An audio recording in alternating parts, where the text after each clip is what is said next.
Good afternoon, all, wherever you are. Welcome to Philip K. Dick Talks. Today we have a very special guests, Ryan and Tony Smith, who are the writer and co-directors of the smashing film Volition. So in a second, we're going to bring them in, and we'll get us talking about how they made this film happen. Welcome, Tony. Welcome, Ryan. How are you? Good. Good morning, Dan. Thanks for having us. Yeah, so great to be here. Thanks, Dan. Thank you all for coming. So, for those who are not familiar with the Smith brothers, is Tony Dean Smith, director and co-writer, and Ryan W. Smith, producer and co-writer. Were born in Johannesburg, South Africa. Tony Dean Smith and Ryan W. Smith are the Smith brothers, a creative partnership forged in the fires of sibling rivalry. Tony Dean Smith is the recent recipient of the Directors Guild of America Best, BC Director Award, granted at the Whistler Film Festival for his feature debut, Volition. An award-winning director, writer, and editor, Tony has gone on to write and direct various long-form projects for film and television, as well as constantly developing new material that's close to his heart. Tony is also an acclaimed editor, having cut for Netflix, 20th Century Fox, Universal Studios, NBC, Sci-Fi, and others. Ryan W. Smith is an award-winning writer-producer, having won the Screencraft Fellowship for his feature script, Jacaranda. Along with his film work, Ryan has written over 135 episodes of television, which has earned him 2 Leo Awards. Ryan has written for such companies as Netflix, Anonymous Content, Andrew Lauren Productions, Sci-Fi, Disney, and Original Film. The Smith brothers currently live in Vancouver, BC, where they continue to be not only creative but brothers. Welcome, Tony and Ryan. How are you? Thank you. Good. And still brothers. It's all true. And still brothers, despite it all. Okay, Exactly. so I guess you guys are really continuing that tradition that we've seen so much. Like the Nolan brothers, the Coen brothers, and so on. So, and from the looks of it, it seems like you're definitely way on your way to making that impact. It's been a long time. For those who are not, we didn't mention that actually. Volition also won Best Philip K. Dick Feature at the Philip K. Dick Film Festival a little over 2 years ago. That's amazing. I can't believe it that it's been that long. I guess we all lost a year because of COVID. It's missing time, right? Yeah, but it was so great. The Philip K. Dick Festival was actually the premiere of Volition, so we have you guys to thank for really starting our journey in the festival route and beyond. So thank you. Yeah, well, thank you. I mean, our programmers, when the minute they saw the film, they said, you got to see this.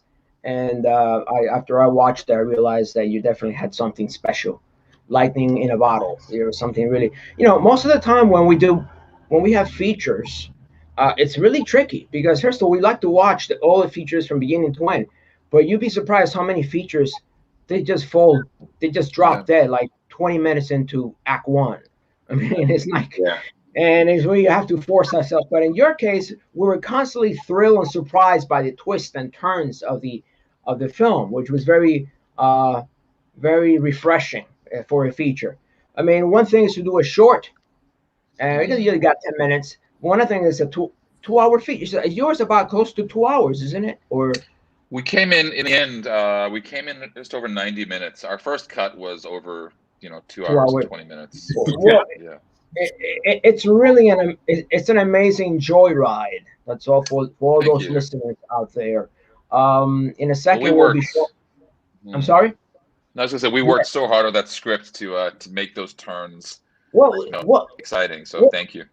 Exactly. Well, tell us a little bit about the beginning, because you see, right now we got a lot of writers and directors in our fan base, and many of them are just getting started, or many of them have had features and they haven't had the luck or the opportunity that you guys are being presented with. So please, walk us step by step from the very beginning, from the moment you came up with the idea of Volition and how this unfolded over time. Take us back in time to that very Sure. moment, the inception of Volition?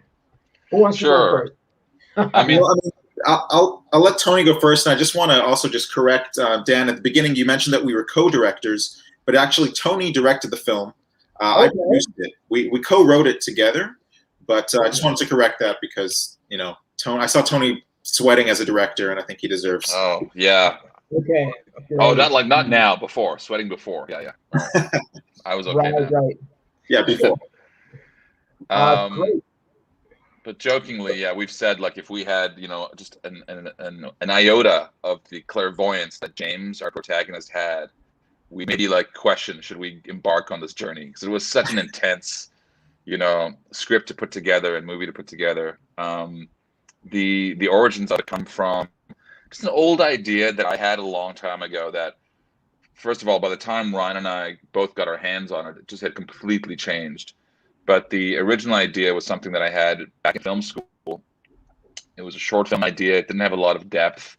It had none of the sort of the thematic elements of fate versus free will that Volition plays with. And so I kind of just parked it. I didn't feel the script was ready. I did write the short script, and I put it away for a number of years. And then, there was a time in my life when I was feeling a little stuck, a little kind of paralyzed by my own psychology, my own fear about, am I ever gonna like make a movie that I'd like to make? Am I ever gonna get off my couch and do this thing? And I realized that my psychology was actually almost acting. It was almost acting like a force of paralysis on me. Okay. In other words, I was almost seeing my future, my imagined future, and I was like rendering myself paralyzed and apathetic because of it. And in a way, I realized, oh wait, that's almost like a self-fulfilling prophecy. What if that's one of the elements of the character of that original story that I wrote that was missing? What if he's someone who sees his future and then is rendered apathetic because of it? And so because of that, I started to work on a first draft, and really was feeling that the character pulls of, again, fate and free will, and how clairvoyance is not this like really cool gift that we all think it is. It's actually, it can be quite sad. And for our character, it was, really a sickness, an affliction. And then I wrote the first draft, showed it to Ryan. He liked a lot of it. He didn't like all of it. And then we started working together. And Ryan, I don't know if you want to take over from there. Yeah. I mean, I was really moved by what Tony's saying, the psychology of a character who, if they believe everything they see always comes true, then what's the point of trying anymore? You lose hope. So what will it take to get that person to actually try to live their life in an energized way? And what Tony had come to was, this character sees a vision of his own death, and for the first time, he's driven to act. And I found that to be really fascinating. And then also, he had this little other idea, which, without giving too many spoilers, it was about, I guess, what if psychic phenomenon and clairvoyance is not quite what we think it is? What if there's another layer to it?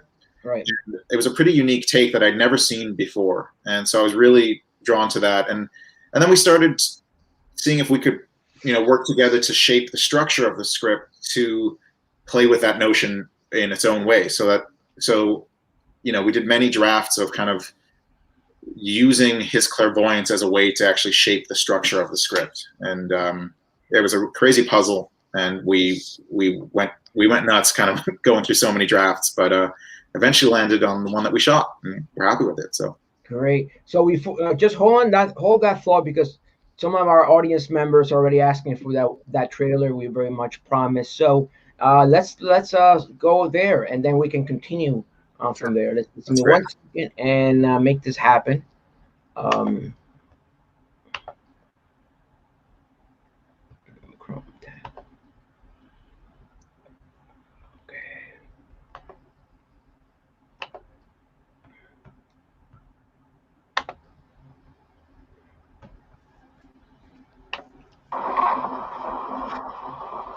My mother died when I was 7 years old in a car accident. I saw it 2 months before it happened. Jimmy in the flesh. So how's life? Day to day, You know. I got a proposition for you. I need you to do that thing you do in that head of yours. I need you to find safe passage for you.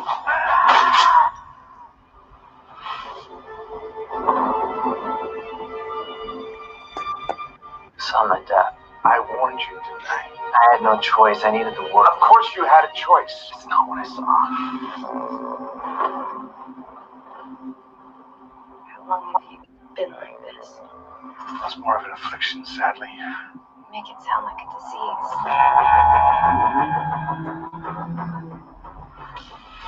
What about him saying that he saw the handoff? How many things are in that guy's head? Who knows what he saw? We're not safe here. We gotta find him.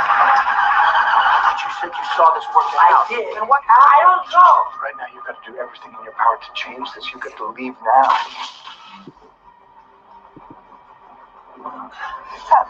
You're beginning to fragment. You built it into my choices. This is going to be hard to understand. Maybe it's time you learn the truth about your condition.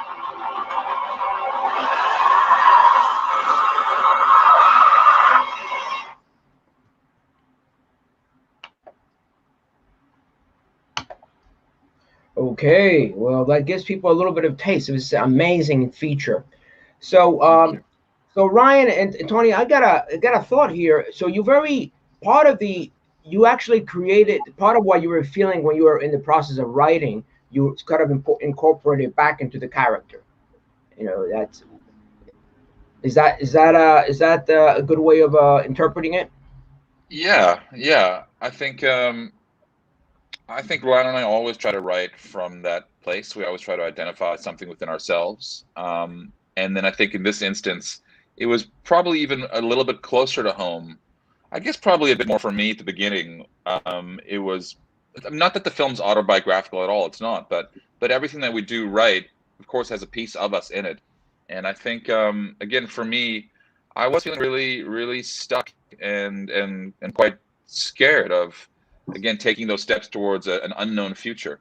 And I think it's something that a lot of filmmakers can certainly relate to, of, you know, you have the idea of what you want to do, but then you start almost like immediately negative talking to yourself of like, oh, it's not good enough, it'll never happen, you know. And that kind of negative talk is what I was experiencing, that kind of self-fulfilling prophecy. And right. So yeah, it was really great to kind of, you know, take that kind of psyche and neuroses and put it into the work. Yeah. And so Ryan, how did you take it from there? Because that's often a tricky process. Like someone has started, and how do you work off that so that it continues to evolve? Tony and I have collaborated for so many years in so many different projects. I mean, when we were kids, there's actually, you know, we made some webisodes for the making of Volition that people can check out on YouTube. But, you know, Tony and I have been making short films since we were really young together, with Tony as the director and I was his actor. I'm the younger brother, so I just followed the lead. But so we've been collaborating for a long time, and I think for us it's always about how do we make the story better, and we try to remove ego or like any sense of like, well, you know, this is my idea or that's your idea from the equation, and that way we're both, you know, we both have the same goal in mind. And so it's like, well, what's going to improve the story the best? And so we just started looking at the draft he had and talking about which areas we really loved and then what areas still needed development. And we started just brainstorming together. And eventually we created a new outline, and we, you know, it started out just with like random ideas on a board, and then, you know, mind maps and all of that. And then we have a pretty unique process of writing together, which I don't know if Tony wants to talk a bit about once we actually get down to it. Yeah, sure. I mean, I think because we both sit together for a long time and we crack the story together, you know, we break the story, we go over everything from, you know, character arcs to just thematic, you know, strands to structural elements. Because we break all that together, we then take our outline, which is a cohesive document, and we actually split it right down the middle. And what will happen is, and we'll just kind of flip a coin, but I'll go off and I'll write the first half, into a script, from our outline. Ryan will go off and write the second half from the outline. And we go off for a number of weeks and we go write the respective halves. And then we'll come back together and we'll actually switch halves. I'll read his half, he'll read my half, based again on what we agreed on was our outline.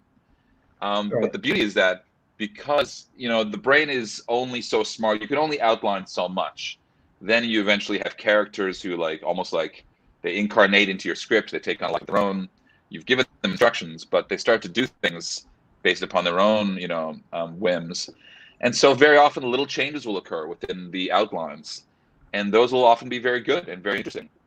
And so then I'll take, again, his half, give him notes. He'll do the same with me. And then we'll switch again. And then I'll end up rewriting his half. And he'll end up rewriting my half based upon these new round of outline notes. And we'll go back and forth, honestly, a dozen times or more until we have a cohesive document. And because our voices sound so similar anyway as writers, you can't tell who's who. So it's a fun process for us. Yeah, it's amazing. So to what percentage would you say of the character's development comes from your own personal experience? I mean, often first many writers say that all the characters are a composite of their own personality. So during the writing of Volition, how much of it was plot driven, character driven, premise driven? Was it something, a sci-fi idea? I want to have a guy. Or was it driven by more personal challenge or more personal forces that wanted to be born and wanted to be expressed on the paper? Yeah, a bit of both. I'll just jump in here right quickly. Yeah. Sure. A bit of both. Certainly, like I mentioned, the personal piece of feeling trapped by your own psyche. That's something that I could definitely try on and relate to, and I'm sure Ryan could as well in his own way. And so that was a very identifiable, trait, a way to get into a character, someone that we could just human. We all know what it's like to feel afraid of getting up and trying the thing that we said we would try because we know in our mind it's not going to work out. The other piece of it is that I've always been a massive sci-fi person. And for me, I've dabbled in the esoteric my whole life. It's been a real area of interest for me as far as, first of all, what are we as human beings? We don't even know where we are. We're in these incredible flesh suits in the middle of space on this ball. If you really think about it, it's insane. And then as creative beings, we get to make movies about ourselves, and it gets so meta that I could blow my head up in a second. Yeah. But so that aspect of being a human in a spacesuit with the ability also to then perceive time, that's always been a real interest of mine. And I found a lot of commonality with Philip K. Dick.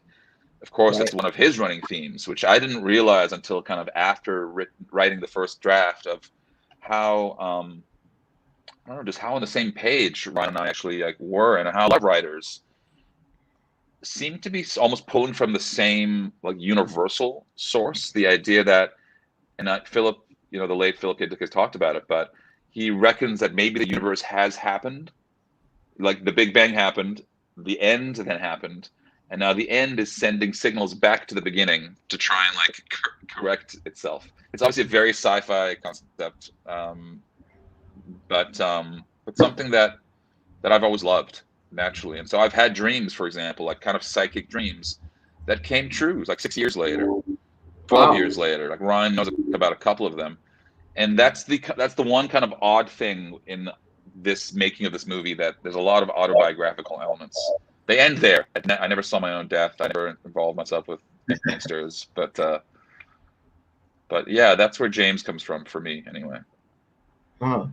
So Ryan, tell us a little bit about your own creative. Yeah.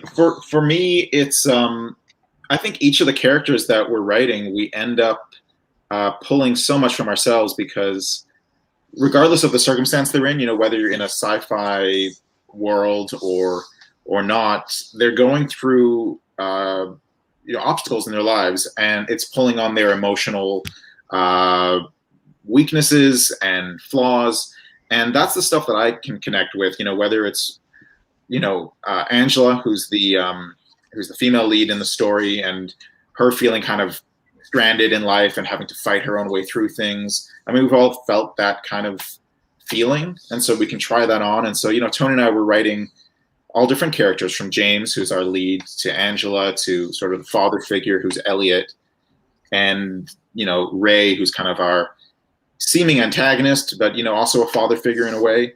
So I think we're tapping into our own memories of people in our lives that have played those roles for us, and also how we've played those roles for others. And so, you know, when we're writing, we're always, like actors, trying those characters on and feeling them from the inside as we put words on the page. So it's all very personal.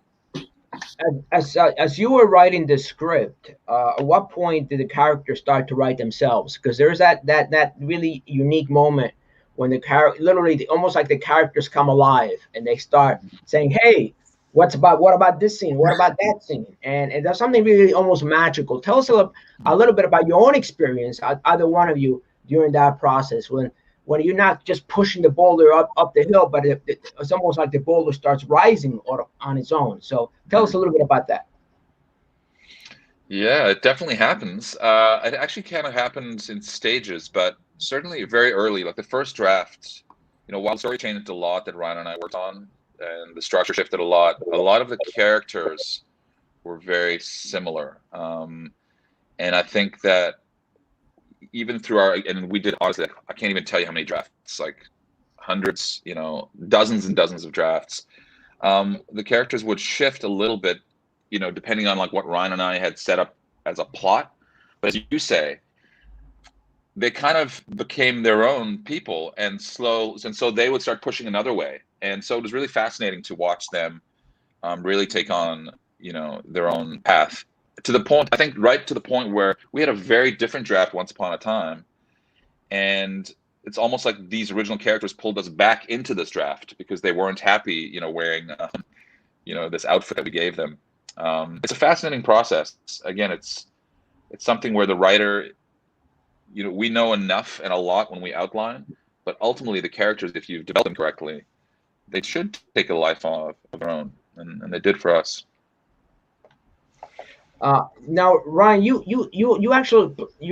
an actor in that film itself, right? You play one of the roles. Is it, or is it? No. I mean, I'm in the background of a scene if you watch really carefully. But Okay. You steal that scene.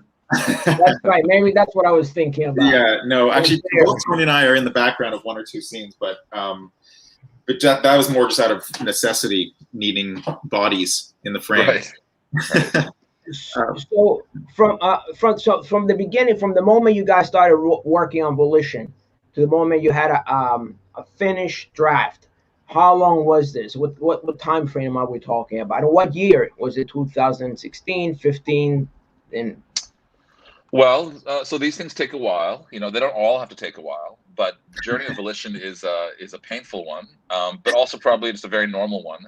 So the first short film, first of all, the first short film idea was when I was in film school. That's back in 2000, if you can believe it. That's like before Running Water. I know it's crazy. And then the first feature film draft was written quite quickly, actually. I wrote an outline pretty quickly, but the first draft was written within a few weeks. That was done in 2012. Again, still dating ourselves here. That's just when the internet had started. And then Ryan and I got together in, I think, 2014 and started working on the script. And again, we both have our kind of, not our day jobs, but our other parts of our careers that we have to service, that we're happy to service. And so we couldn't focus on Volition full time. And so, you know, it didn't take us 3 years to write the next draft, or 2 years. It took us a chunk of time, but we went to camera in the summer of 2017. So from 2014, you know, I think it was basically 2.5 years of us reworking the script. And then we shot the summer of 2017. We did our reshoots, like some pretty major pickups, in the summer of 2018. And then we premiered with you guys in March of 2019. So that's the journey. Oh, that's awesome. And that's pretty, you know, good films usually do take a little bit of time to make it happen. I mean, they're not like something you just whip out overnight, and even though they like to pretend that's in fact happening, but it's something that it's really, so yes, that was almost a little bit, actually, it's going to be almost 2 years to the date, right? I mean, our festival was It just around, happened. yeah, just passed. That's awesome. So okay, so Amazing. we showed you the feature of your festival. What happens next? I mean, so all of a sudden you kept submitting. I know you were submitting to various festivals, and you got into many of them.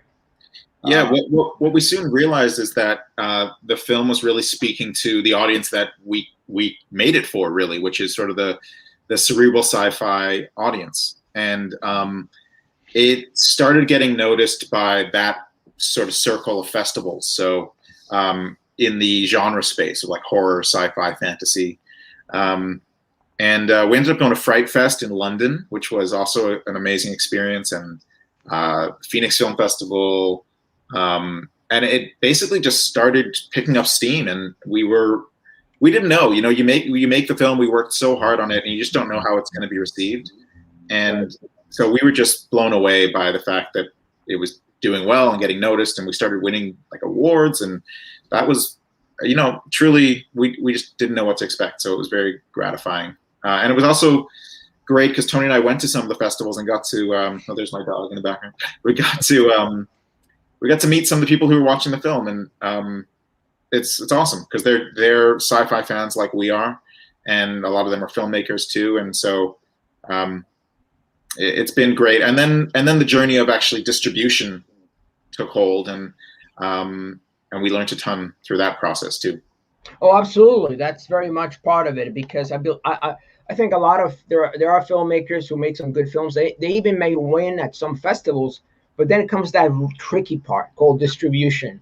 And you end up talking with distributors who want everything from you, and they'll give you nothing, and they'll say, well, you know, and for a lot of them it can be a very tough process. I know personally a few of them that they've made a film, they've kind of almost given up. They immediately, okay, I'll sell it on Amazon and that's it, move on.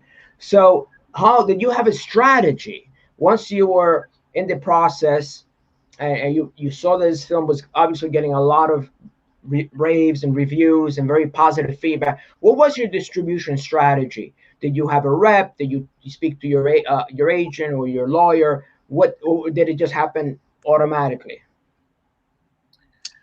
Jump in, right? Yeah, sure. I'll tackle this one. So we did get some interest fairly quickly from distributors, and you know, for those who are in the indie film space, there's sort of like the U.S. North American distribution, and then there's international sales, and so we had interest from both sides, and we considered various options. We kind of wanted to do an indie approach, and so we ended up finding a really great partner with Giant Pictures, and they basically took us on and helped us, where we were sort of working as a team to get the film out onto all the VOD platforms. We were supposed to have a theatrical run, a small theatrical, but that was actually it was in July of last year, so COVID was really happening. So we canceled the theatrical, but it ended up being, you know, good for the film in terms of people were home and looking for something entertaining, and Tenet hadn't landed yet, hadn't come out yet, so this gave people another sort of cerebral sci-fi film to check out. And then most recently, the film sold to ShowTime, so that's been a really great gift for the film in terms of exposure. So it's just come out on ShowTime in the States. So you basically have you had interest from various distributors, and you ended up going with Giant Pictures. Yeah. And they built into that was the option for having it released through some potential cable or network like ShowTime and so on. Yeah. So first it was sort of the VOD window of, you know, Apple, Amazon, Google Play, etc., which we, you know, traditionally that happens for like a 6-month window, right, or so. And then while you're doing that, you're also meeting with the streaming platforms for the next window. And so ShowTime ended up liking the film, and Giant helped make that happen. That's awesome. But just walk us through a step-by-step about with Showtime, because that's for a lot of them. Okay, they do get distribution, and it stops there. Sometimes they never see the film. They get some revenue, but nothing major. So what was your reaction when you, how did the Showtime happen? Do they reach out to Giant? They reach out to you direct? I mean, and what was the process? Was it a 3-month or 6-month negotiation, or you just wrapped it up really quick? Tone, do you want to speak to it at all, or? Go for it. Go for it. I don't mind. Yeah, so Showtime, basically Giant takes the film around, and they have relationships at the various streaming platforms, and Showtime just expressed interest, and for us, they're an amazing platform that we were just so honored that they liked the film. And it wasn't too lengthy of a process in terms of negotiation, but I would say it was like 3 or 4 months into us having started the VOD release that we knew that Showtime was interested. And then it was very quick to, well, how do we get them everything they need, and then they'll do everything on their side to bring it to their platform. I think they have 28 million subscribers. So for us, it was like, that's incredible. Just the fact that people get to see the film. Yeah. So. Will this film be shown on a regular basis, or is this a one shot deal? I mean, how do they work? How are they working it out? Or it depends upon what kind of reviews it gets, or what's the arrangement here? It is streamable, so it's just on their platform, so anybody can watch it for the length of however long Showtime has it for, and then and that's in the States. Internationally, it will appear in other places, or just on Apple or Amazon, where it's available right now. Well, I tell you guys, I saw Tenet, and I saw your film. Your film is much better than Tenet. I mean, Thank you. And it's really, because you see, part of writing a good cerebral film is figuring it out at the end, what just happened, not to leave you baffled with this idea. Well, you got to see it 8 times before you understand. Yeah. What I heard from Tenet is that, well, the first couple of times you don't get it, but maybe by the 5th time. So I don't want to watch a film 5 times just to understand what the film's about. Especially, and your acting was a lot more dynamic, really. So it kind of pulled us in, and it want us to. It's not just pure cerebral stimulation, but it's really what is with this character. And Tony, going back to what you're saying earlier, it did remind us of a Philip K. Dick character, really, because a lot of these characters, the Philip K. Dick adaptations in Hollywood tend to be way over the top. That is, the characters like Tom Cruise, Arnold Schwarzenegger, they can jump over buildings. They're almost like Superman. Whereas, as you well know, a lot of the writers a lot of the characters in the Philip K. Dick novels are just average, everyday people, maybe with exceptional powers, but those powers sometimes just marginalize them even further from society. Right. And that seemed to be one of the main challenges that the character has in your film, and at the end, it kind of like the way it kind of comes back, or returns back to the origin. It makes a lot of sense. It doesn't leave you. It's enough. It's titillating and cerebral that gives you a sense of satisfaction, but not so confusing that you don't know what to. Thank you. Yeah, you only have to see this movie like 2 times, maybe 3, not 5, definitely not 5. Right? Yeah, a couple times. That's it. I mean, like deals twice. Twice, right? So this one you get to see it again, pay for it again, and so on. But watch it again in Showtime, but it's not 5 times, because it's just losing people. I recall when I saw Primer, which is you might be familiar with, back in I think it's 2004, right? 2005, Primer. I mean, I kind of like the cinematography of the film and the colors, but I just couldn't get it. And keeping track of who's doing what, who's the crew and who's not. And eventually, actually had to write a book to explain. Right.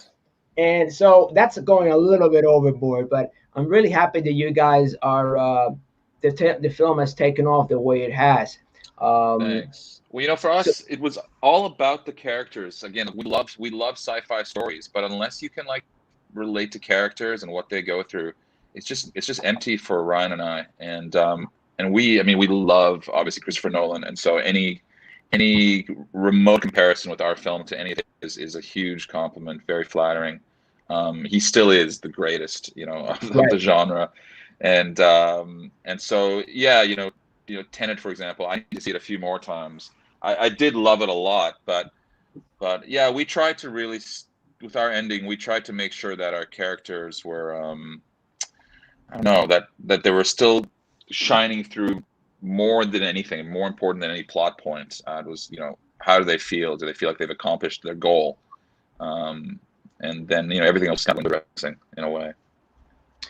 Yeah, I mean, I think Nolan is Nolan and the Nolan brothers. One of the they're really a great. It's a great team. I think this is what happens to a lot of directors when they get bloated budgets and we'll just blow up a plane and that'll be great. Whereas they forget the basics of any. It's just good writing, which is what your film has. Good, solid character development, good writing, which is, you know, with our festival, we actually started a screenwriting competition as well, because we want to encourage this idea. It's not just about reading something and then adding some visual effects. Right. And it goes, at the end of the day, still goes back to good writing and using references that may not necessarily be sci-fi to promote your work. Like in Philip K. Dick, his inspiration came from French literature. So what would you say is your inspiration comes when you're writing? Are there specific authors you have in mind as you're writing, your writing process and the core of your inspiration? What would you say that comes from? Jump in if you want to, Ryan. I don't really have like an author that is my go-to kind of foundation. Jump in again, right? If you I mean, the only thing that I think Tony and I, regardless if it's a sci-fi concept or not, Joseph Campbell and kind of the hero's journey is important to us, and seeing any story as like a chance for a character to evolve, and if they don't evolve, well, you know, that's okay too. Then it's more of a tragedy. But foundationally, like the ancient myths and kind of growing up. We grew up kind of learning some of these old stories, and then to read Joseph Campbell's work, definitely inspiring. So, agreed. Tell us a little bit about. Do you have any current projects that you'd like to share a little bit with the audience about what you're doing? What's happening next? I mean, clearly you got this up, you know, on cruise control. You're. What's happening next? Are you guys currently working on another work, on a project, on a series, on another standalone? What's happening here? We have a few things actually that are in the works. We have definitely a follow-up to Volition, which is not a sequel by any stretch, but we think that our fan base, you know, if you like movies like Volition or like a Christopher Nolan film, we think it'd be pretty tickled. I can't say anything about it because it's you know, it's just still too close to home. But same type of thing. We want to do something that's smaller, bigger than Volition, but still pretty small, character based. And I mean, besides that, that's a feature that we have. We have a couple of different series that are kind of in the works. I can't say anything, right? I don't know if what we possibly could. Yeah, I don't think we can say much about the concepts, but just that they are the series concept that we're working on is grounded in reality, and yet it's also playing with some element of the sci-fi landscape. But we still want to keep it character based and grounded. So yeah, we're developing that, and we'll see where it goes. But and then of course we're also just juggling. We're always juggling a number of projects, but those are the we're particularly excited about. Have you found, since ShowTime picked up your project, that it's a little bit easier now to at least get your work seen by not so much the Volition, but your writing or your speculative writing or so on seen by other companies? Because that's one thing that I'm sure there are a lot of people out there who have this great idea, all shopping to Netflix. I got this great script. And they say, well, look, before you even go there, you got to go through all these different hoops, you know, representation, have a film, maybe award winning. Are you finding that's a little bit easier, or it's that you're getting a little bit more of a response instead of who is this? Just hang up, you know?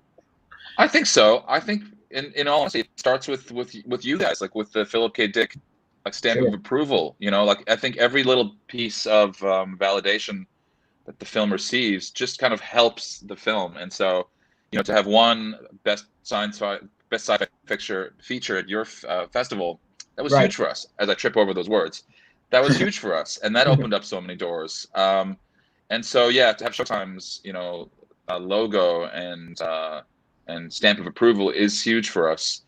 It does allow us, I think, to take certain meetings and to be taken a bit more seriously with the film that has been that much more vetted. So good calling card in that way. For sure. And I think it still comes down to like the current project you have in front of you. Like, is it working, and are people interested in it? But certainly for us to like send an email and say, we won best sci-fi feature at Philip K. Dick and it's on Showtime now. It just means that the person may continue reading the email, you know, which is certainly helpful. But it's still an uphill battle, but we're climbing inch by inch, you know? Yeah. So for those who want to watch it right now, who, I'm going to just type in here on our banner some of the places. Where can they go? So Apple TV, Amazon, Google Play. I believe it's on YouTube Rentals. I think I saw it. Is it on Hulu or something, or was it? I think it's on Fandango. Fandango. Or if you have Showtime, it's there. So, but really, if you just Google it, you'll find it. Yeah, that's it. Here you go. Apple TV, Amazon, Google Play, Fandango, Showtime, and many others that we haven't mentioned. Yeah. And also just to mention, in case you know, some people are fans of certain shows out there. Snowpiercer, for instance, Alex Ponovic, who's one of the leads on Snowpiercer now, is in the film, and Magda Apanovich, who people may know from Caprica and Kyle XY, Adrian Glenn McMorrin, John Cassini, Frank Cassini, Bill Marchand. So it's a really amazing cast of actors, and we just feel so fortunate to have them with us. Yes, that was another thing about the film that really did have some amazing cast and good. Where have they been? What have they done since then? Have they worked on other projects, and they can be seen currently where? They've all been busy doing various roles. Yeah, as Ryan mentioned, Alex Ponovic is out there doing Snowpiercer. He was also on Van Helsing. Snowpiercer, the series right now. That's right. Yeah. Okay, got it. I was confusing it with the feature movie. Yeah. Right. So yeah, he's in the series. You know, I know John and Frank are always working as well. Magda did You. You know that Netflix series You. She played the mother in season 2, I believe. And yeah, so they've all been busy. Yeah, Bill Marchand has done some Marvel thing as of late that I can't really talk about. And he won't tell me anything, so that's all I know. Well, that's fantastic. So, what final words of advice would you give to those filmmakers who are like in that difficult part? They're writing and they're struggling. They're wondering, should I just give up, or this is not for me? You know, it's a little words of wisdom there from. Yeah. Definitely. I mean, I would take it right back to what I said from the beginning with James. You know, I think it's so normal to have fear and to have some paralysis around your work or your ambitions. And in a way, if you think about it, it's actually just the ego protecting the little self. The ego saying, oh my God, it's so comfy here. Don't go out there. It's so scary. You could fail.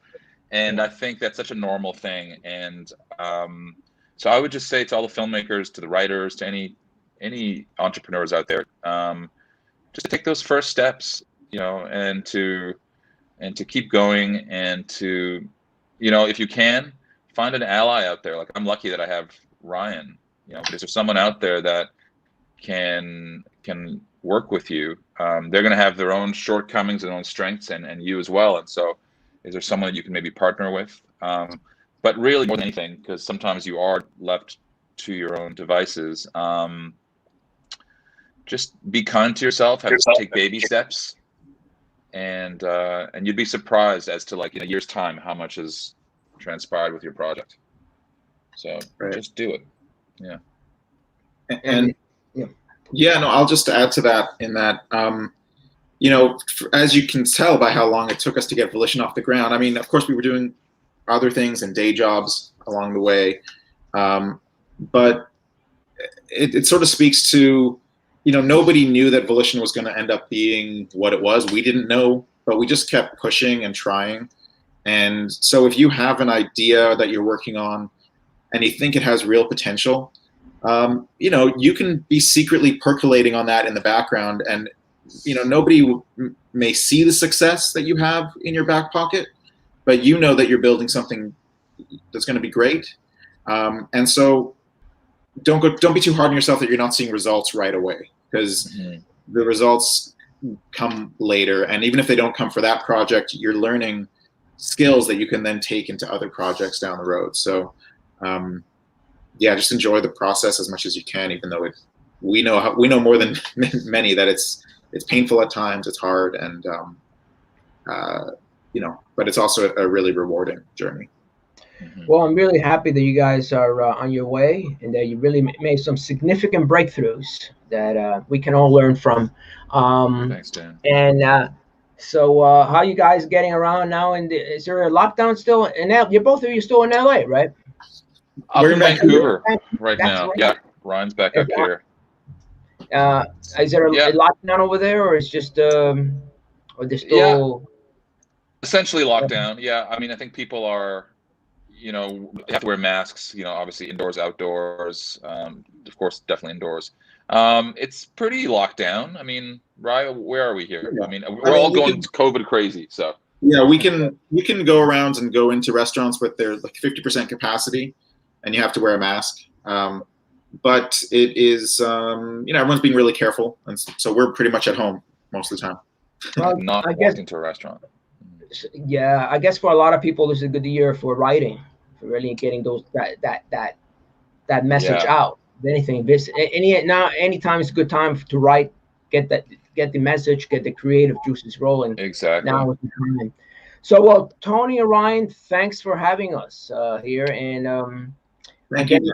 I wish both of you good luck, and don't forget us in the next premiere, next gala event, the Oscars. You know, all the good stuff lies ahead. So, you know, about those guys in California. And no, you guys have been amazing. We're so appreciative. Really, it's. Oh, thank you.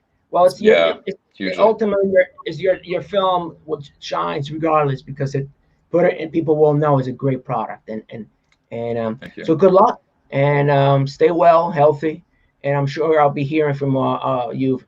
You know, as soon as you have your projects ready, let us know, and we'll definitely get it out to our fans. That's great. Yeah, we're excited. Thank you for your support again to the festival, and you know, we can't wait to get back with you guys. So thank you again. Yeah, absolutely. You know, we started this because we felt that also to create a community of filmmakers, not just everybody on their own toiling away, but to know that there are other people just like them going through the same challenges. We're not alone. We're all going, you know, we all have certain share. When we decide to be part of this industry, there are certain rewards and there's certain challenges. So we both, you know, this is why we have this program, to make sure we spread the love and the gospel. And well, thanks guys, and we'll see you real soon. We'll keep you track. Awesome. Thanks again. Thanks for having us. Thanks everybody. See you, Dan. Bye. Bye guys. Take care. Take it easy. Well, this being another thank you for Tony and Ryan for the film Volition. For those who just came in, this is an amazing film, and it can be watched on Apple Television, Amazon, Google Play, Fandango, ShowTime, and many, many others. An amazing film. And lastly, please subscribe to our channel. Next week, we'll be having a talk with a physicist who's working on a time travel machine. 10-year physicist. It's called Physicist Looks at Time Travel. It's Ron Mallett. A very interesting story, and we'll be looking at 7 films that he feels best represent a faithful scientific background on time travel. So I hope to see you there. Please like us below and subscribe to our channel. So I hope to see you then. And really, you have a good day and stay well, all of you. Bye-bye. God bless.